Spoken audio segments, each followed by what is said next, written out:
прямом эфире новости Татарстана. Добрый вечер. В студии Даяна Саитова. И в начале коротко о главных темах выпуска. Цена квадрата 38 тысяч. Это только затраты на строительство. В Татарстане выросла стоимость квадратного метра соципотечного жилья. Насколько и чем это объясняется, выяснял Рамиль Шайдуллин. Заклеила первокласснику рот скотчем. Такой факт не должен происходить в школах. Это недопустимое поведение учителя. Почему учителю из Альметьевска пришлось прибегнуть к таким крайним мерам? О ситуации, за проверку которой взялась прокуратура, расскажет Зарина Ахметова. Скандальная история в Нижнекамске. Вас умолять нужно. Я не буду вашу смотреть собаку. Почему частная ветклиника города отказалась принимать умирающего пса? В ситуации разбирался Рамиль Галиуллин. Бабули выбили страйк. Настроение, поедем домой. Мне прямо вообще слов нет. Как знаменитые пенсионерки из Зеленодольского района отдохнули в боулинге, увидел Сергей Хайдаров. Социальная ипотека станет дороже. Сегодня Госжилфонд проанонсировал повышение квадратного метра в Салават-Кюпере. Уже к концу года дома в третьем и четвертом кварталах сдадут за 42 500 рублей. Пока метр в этом казанском микрорайоне стоит 32 500. Такой оказалась реакция на просьбу застройщиков. Они утверждают, работают на грани себестоимости. Все детали у Рамиль Шайдуллина.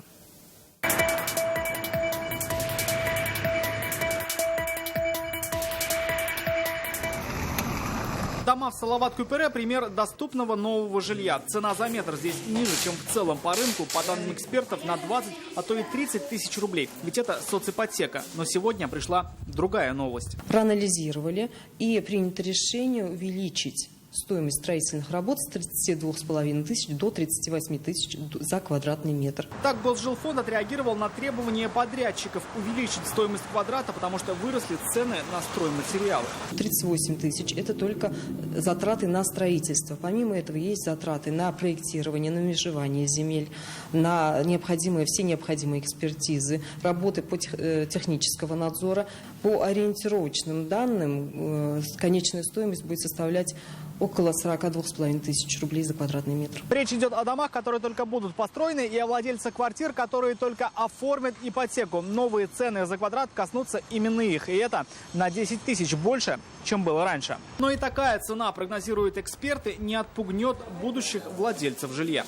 В любом случае соципотека будет востребована, потому что если сравнивать со стоимостью квадратного метра на рынке недвижимости именно, то практически в 2 раза дешевле, даже несмотря на то, что такое повышение было. К слову, стоимость нового жилья, например, в Казани, выше ипотечного примерно на 30 тысяч. Вот пример. Однушка в 20 минутах от центра. Квадрат стоит 70 тысяч рублей. Из преимуществ развитая инфраструктура. Вот другая квартира с мебелью уже 82 тысячи за метр. А вот однушка в пригороде 64 тысячи. Сюда включены и стоимость материалов, и работ, но, как видно, рыночная стоимость намного выше.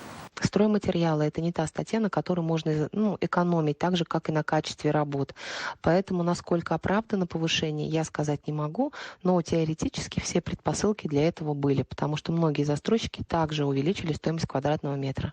Согласны ли сами строители работать с новыми расценками, пока неизвестно. Мы обратились к главному застройщику соципотеки Казани. Ответ надеемся получить в ближайшее время. Рамиль Шайдуллин, Марат Зайдуллин, ТНВ, Казань. Городские власти подняли тарифы на уборку дворов. Так пытаются решить проблему нехватки дворников. Подробности в интернет-газете «Реальное время». Самая престижная среди химиков мира. В Казани сегодня вручили международную Арбузовскую премию в области фосфорорганической химии. Ее размер более 300 тысяч рублей. В этом году награда остается в Казани. Ее обладатель – наш земляк, российский ученый Олег Синяшин, представитель Казанской химической школы. С церемонии репортаж Анны Городновой.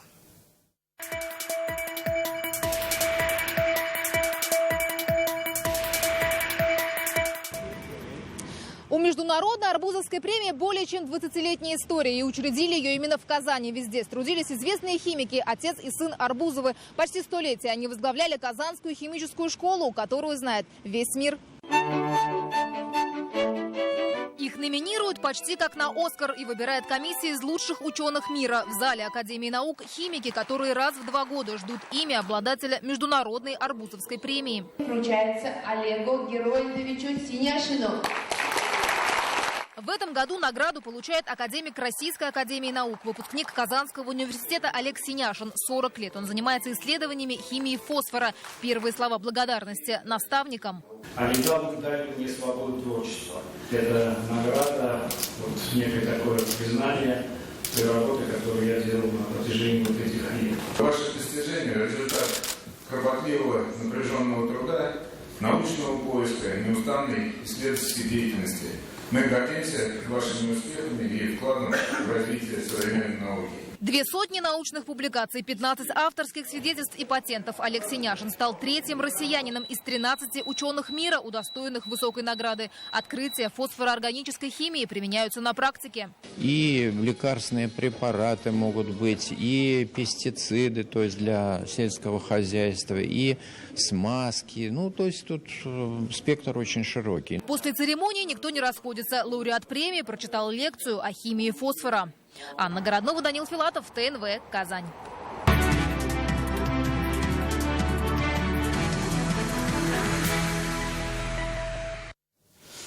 Учитель заклеила скотчем рот первокласснику из-за разговоров на уроке. Случай, который произошел в 25-й школе Альметьевска, сегодня вызвал бурю обсуждений. По словам родителей мальчика, довести преподавателя до такого их ребенок не мог. Иного мнения другие папы и мамы. Сейчас ситуацию проверяет прокуратура и управление образования района.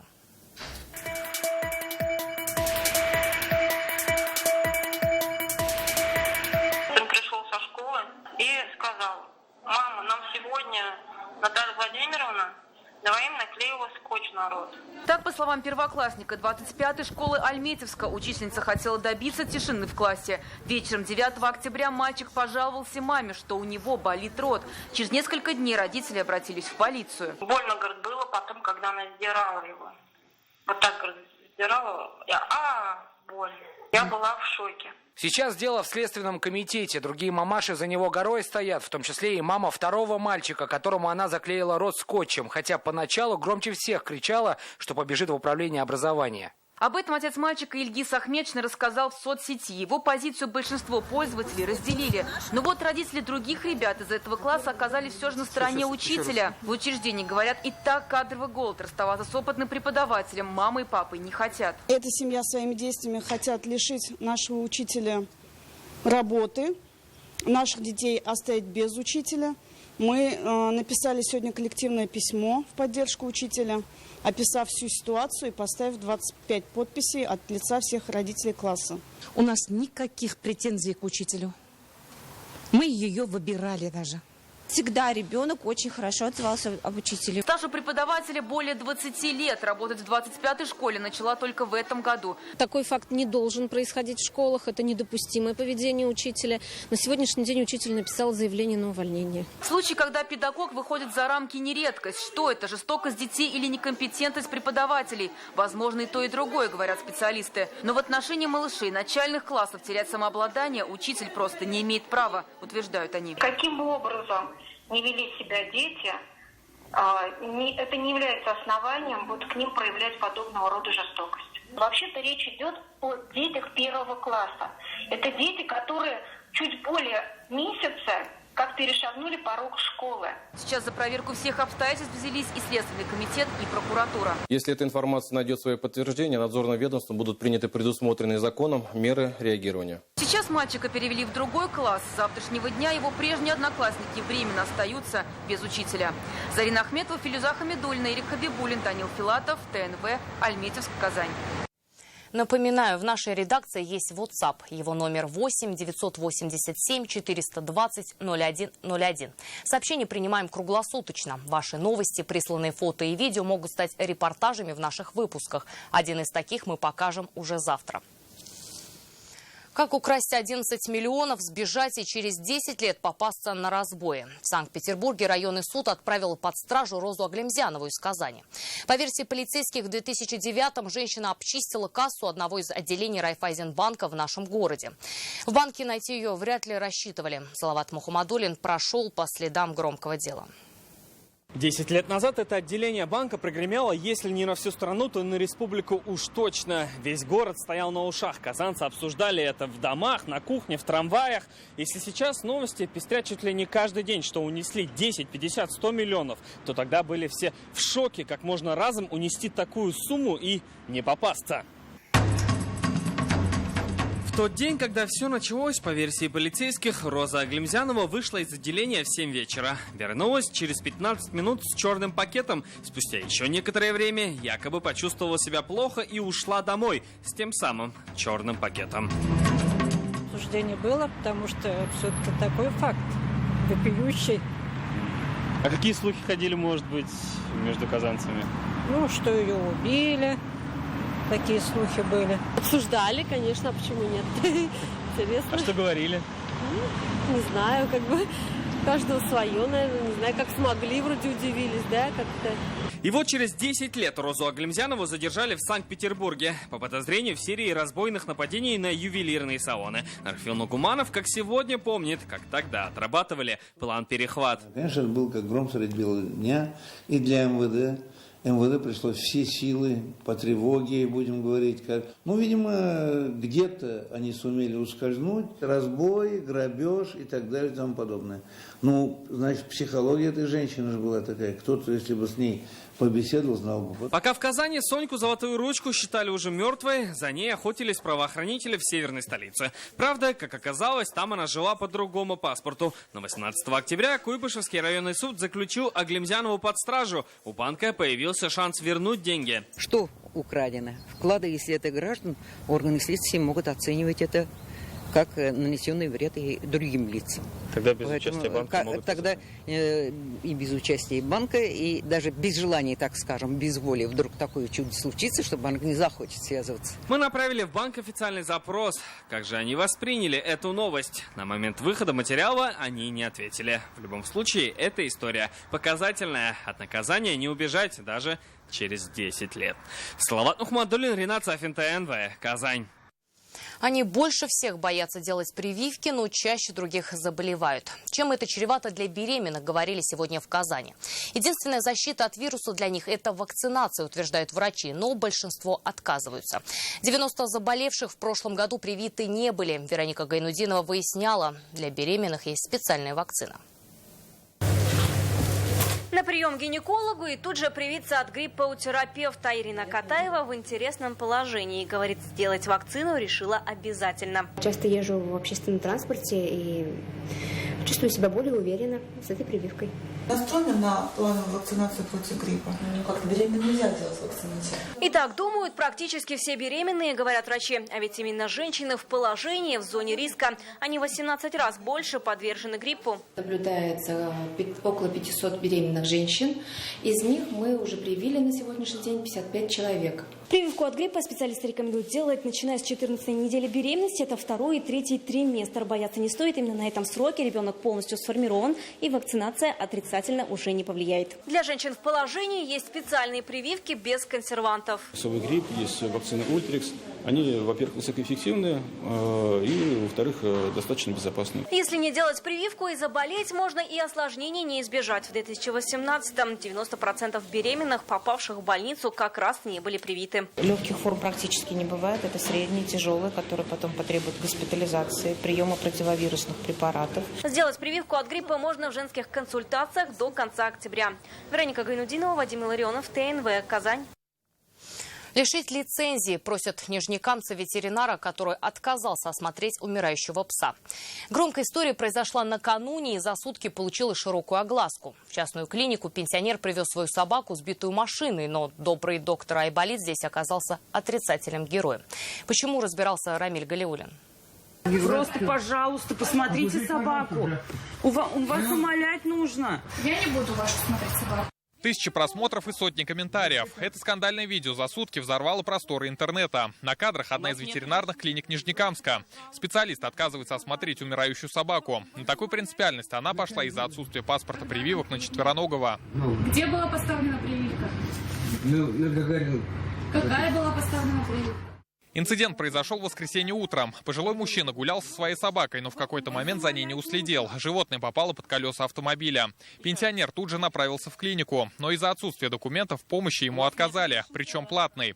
В итоге собака умерла на пороге. Очевидцем истории стала Эльвира Давлекаева. Пожилой человек, он стоит, плачет и умоляет о помощи. И стоит девушка, молодая ветеринар, которая из-за своих каких-то принципов позволяет умереть живому существу. В самой клинике от общения с журналистами отказались, но ситуацию прокомментировали в Управлении ветеринарии республики. По словам специалистов, принять четвероногого пациента должны были в любом случае.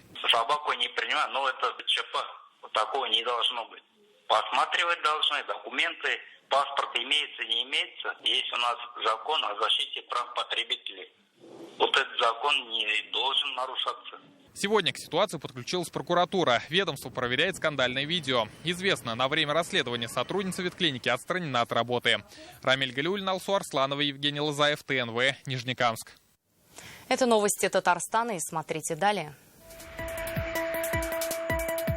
Менялись опытом. В Казани завершился Всемирный конгресс World Urban Parks. Все тот опыт, который мы получили, нам интересен в части Лебяжьего, потому что тут невероятное количество фантастических проектов экореабилитации крупных водоемов. Что изменится в парках Татарстана, расскажет Алия Хайруддинова.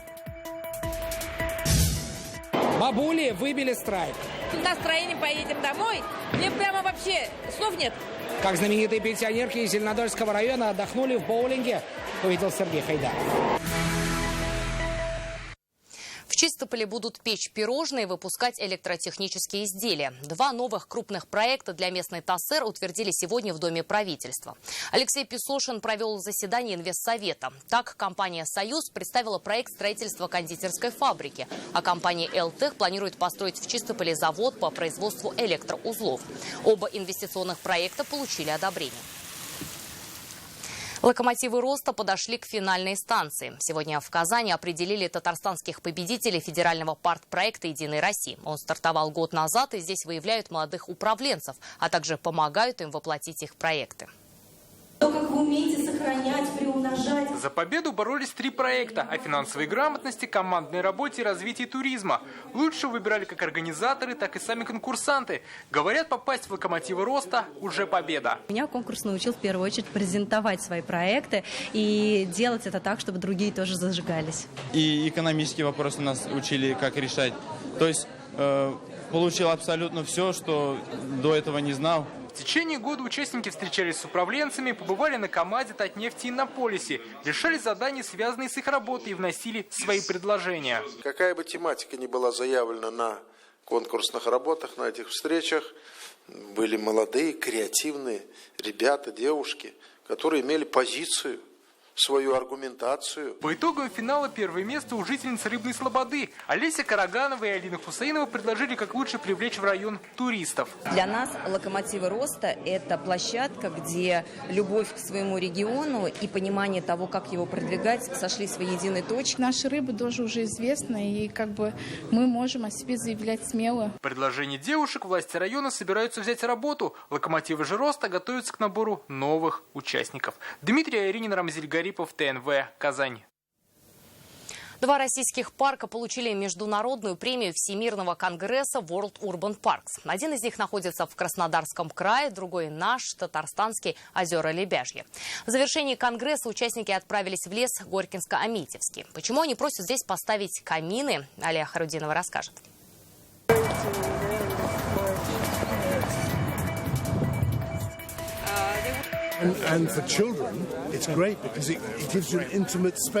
Уже по интонации можно понять, Горькинско-Амитьевский лес нравится. Градостроители со всего мира знают, в России зима долгая и видят, парки Татарстана работают в любой сезон. Фотографируют все, даже дорожки. Татарстан удостоился премии в области Агахана, значит, и поучиться есть чему, есть и советы. Я думаю, вы могли бы дополнить парки каминами. К примеру, в США догадались построить камины. Это здорово, люди собираются вокруг них, это сближает. Нужно отдавать общественные пространства людям. Это, к примеру, сады, чтобы люди могли вырастить свою еду. В городской среде мы часто теряем контакты с природой. Такие парки очень нужны. Это важно и для семей, и для социализации. У вас есть места, чтобы согреться, выпить чашку чая, покататься на коньках, лыжах. Даже озера работают и зимой, и летом. Глинтвейна не было, а вот татарский чай с травами оценили тысячи делегатов из Австралии, Новой Зеландии, США, Африки, Европы и стран СНГ. Опыт зарубежных коллег Татарстан планировал применить в благоустройстве прогулочной зоны от НКЦ «Казань» до моста «Миллениум», а также во второй очереди набережной озера Кабан. Однако после дискуссий планы расширились. Мы разговаривали про кладбище вчера, и это было невероятно вдохновляюще. И наконец-то мы все пришли к согласию о том, что, вообще говоря, кладбище – это тоже часть общественных пространств. И вообще говоря, эти общественные пространства, их состояние о нас, как об обществе, очень много что говорят. События такого масштаба в России впервые. Организаторы уверяют, вдохновения хватит надолго. Главное – воплотить идеи в жизнь. Лея Хайрудинова, Адель Миндубаев, ТНВ, Казань. И преступника поймают, и на спортивные площадки удивят. Сборная России, состоящая из динамовских девушек, выиграла чемпионат Европы по волейболу среди полицейских. В Чехии завершился 4-й турнир игроков правоохранительных органов. Каким трудом нашим девушкам досталась победа, Алмаз Гафиятов. Вот они, мгновения радости от победы. Путь к финалу был непростым. Сборной России, представленной динамовцами Татарстана, пришлось переиграть всех соперниц в группе, а дальше пройти матчи на вылет. Мы не первый год в «Динамо», и вторых мест у нас не существует, об этом знают все, поэтому у каждого настрой свой, такой капитальный, поэтому все знают, все не первый год в волейболе, не первый год в «Динамо», поэтому особую работу по настрою проводить не приходится. События в Праге развивались словно по сценарию фильма. В конце сюжета наших девушек ждала битва против хозяек площадки. Проиграв на старте, команда «Динамо» смогла переломить ход встречи и выиграть 3-1. Выиграли, отмечали это там. Мы были очень красивые, у нас была одинаковая одежда, нам шили комбинезоны красивые. Ой, у нас все здорово было. Спасибо всем. Впервые сборная России стала чемпионом Европы 3 года назад, но тогда чемпионат проходил в Казани. А выиграть у фаворитов на их площадке дорогого стоит. Если сравнивать то, что было у нас в 2016 году и то, что мы выехали, я думаю, что уровень вырос. Мы потому что достаточно легко выиграли здесь в Казани, а там у нас была реальная борьба. Если бы мы проиграли Германии, то мы играли только за 3-е место, 3-4. Помимо основной деятельности, работы в правоохранительных органах, девушки будут готовиться к следующим стартам. Служба службы, а волейбол по расписанию. Алмаз Гафиятов, Александр Лобанов, ТНВ, Казань.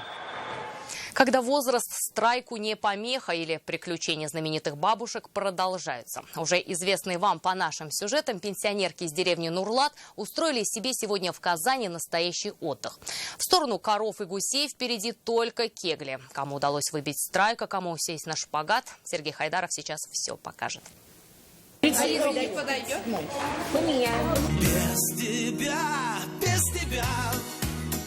все ненужным стало сразу без тебя. Такое количество дам в одном месте можно увидеть только на концерте Стаса Михайлова. Подумаете вы и ошибетесь. Покатать шары в казанский боулинг приехали почти 50 пенсионерок из Нурлат. Ничего необычного, просто 81-летняя Фердана Халялиева выбивает страйк. Играть в боулинг – это вам не на шпагат садиться, шутит пенсионерка.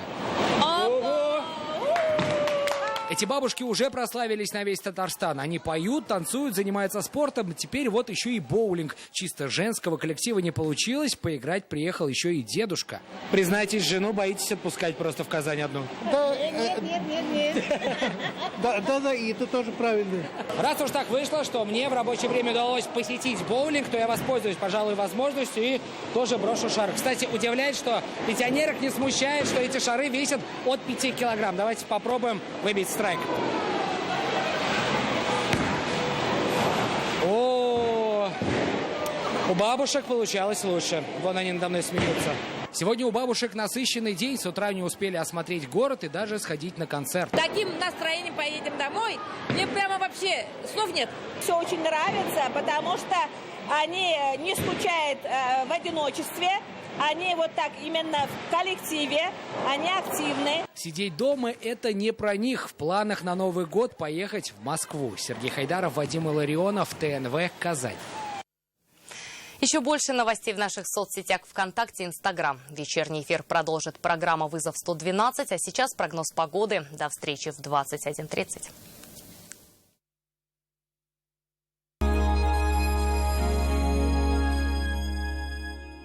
Внимание! Центр народных художественных промыслов и ремесел, Палата ремесел Республики Татарстан объявляет открытый конкурс «Туристический сувенир Республики Татарстан-2019».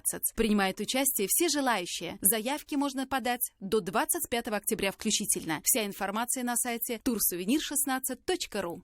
Только в октябре. Новый Nissan в Кан-Авто в кредит под 0,1%. Кан-Авто. Оренбургский тракт 209 230 30 30. Только с 1 сентября по 25 декабря акции для пенсионеров. Цена на путевку всего 1490 рублей в сутки с лечением. Санаторий Ливадия, Казань. Лечение катаракты 19 900 рублей. Офтальмологическая клиника Кюзлер. Телефон в Чистополе 4 75 80. Телефон в Вятских Полянах 6 42 42.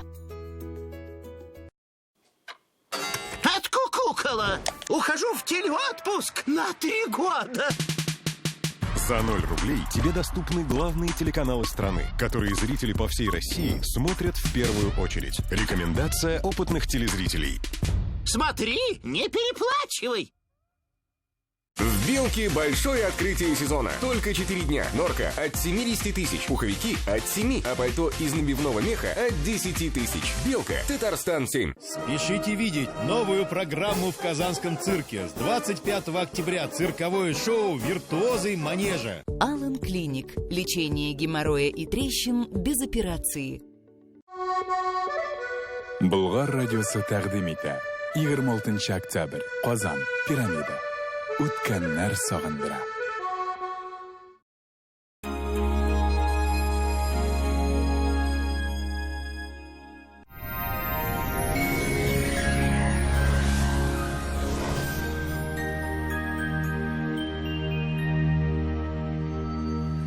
Здравствуйте! Во вторник ожидается облачная погода, преимущественно без осадков. Температурный фон выше климатической нормы. Подробнее после небольшой информации. Давно мечтаете о новой кухне? Хотите качественно, в срок, да еще и со скидкой 20%? Тогда звоните в Данил Мастер 2 167 166 или загляните на сайт danil-master.rf.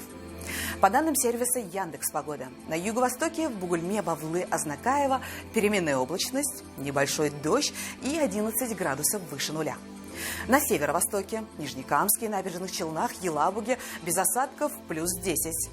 На севере Татарстана, Менделеевске, Агрызе, Менделинске облачная погода с прояснениями. Без существенных осадков 8-10 градусов выше нуля. На северо-западе, в Варске, в Кукмаре, Балтасе синоптики осадков не обещают. Переменная облачность плюс 8. На юго-западе, в Болгаре, в Буинске, Дрожжаном ночью и днем 11 градусов тепла без осадков. В центральных районах, в Чистополе, Альметьевске, Мамадыше также плюс 11, преимущественно без осадков. Осенью погода обманчива, одевайтесь теплее, берегите себя.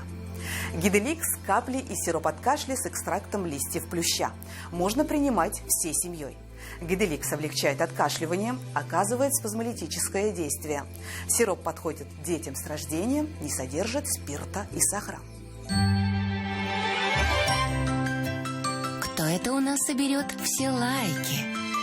А вот кашель не наша история. Гиделикс с натуральным экстрактом листьев плюща можно принимать даже самым маленьким. Кашля больше не боюсь. Гиделиксом я лечусь. Пациентов с жалобами на боль в спине часто направляют к хирургу. Мне уже удаляли грыжу позвоночника. И снова все повторяется. Направляют на операцию. Что делать? В медцентре «Доктор Ост» уникальный робот помогает вернуть искривленный позвоночник в норму. Грыжа начинает самостоятельно втягиваться на место, освобождая пережатые нерв и сосуды. Боль уходит, возвращается легкость движений.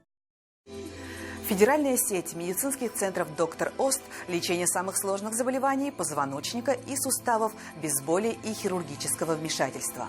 За 10 лет в 10 городах России врачами клиники отменено более 10 тысяч операций. 22 октября в Казани переменная облачность, днем без осадков 8-10 градусов. Ветер северо-западный, умеренный. Атмосферное давление 757 миллиметров ртутного столба, влажность воздуха 80%. В магнитном поле Земли без заметных возмущений. Жилой комплекс «Грин» – это свежий воздух и речка рядом.